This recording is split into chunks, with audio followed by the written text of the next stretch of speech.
Your attachment style in a narcissistic relationship is inevitably going to be anxiously attached. You could come into the relationship the most secure person, but when you're in a narcissistic relationship, the other person is not taking accountability. They're up and down, they're hot and cold, you're not getting direct communication, they're stonewalling you, they're giving you the silent treatment, and it makes you more and more anxious because nothing's being resolved.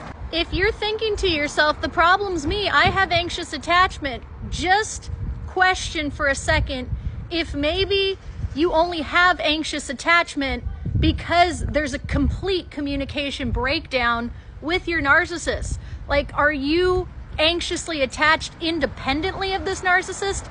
Many people will say no.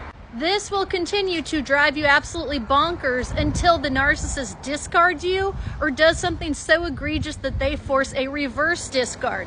Now you can feel like you are a dismissive avoidant because you are trying to set boundaries for the first time in the relationship. No, you can't talk to me like that. No, you can't treat me like that. I am out this time for real. I'm not going around this again. But this person who still can't take any accountability is begging for you back. Give me a fourth chance. Give me a fifth chance. I'm getting into counseling. I'll be different this time. They're crying. Now, when you once felt like you had anxious attachment, you feel like you have avoidant attachment because you feel like I must be such a jerk.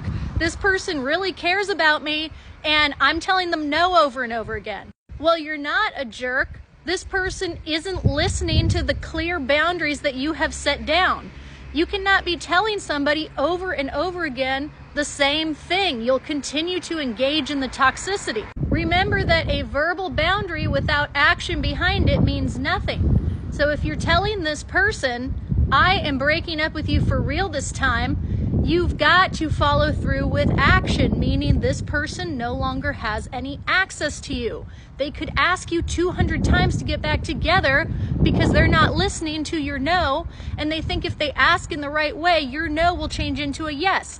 And people do get worn down during the hoovering phase because the narcissist just keeps coming at them.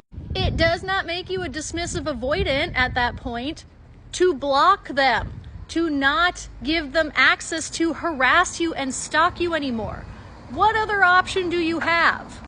So just know that it is very possible for you to get into a secure attachment, a stable, healthy, loving relationship.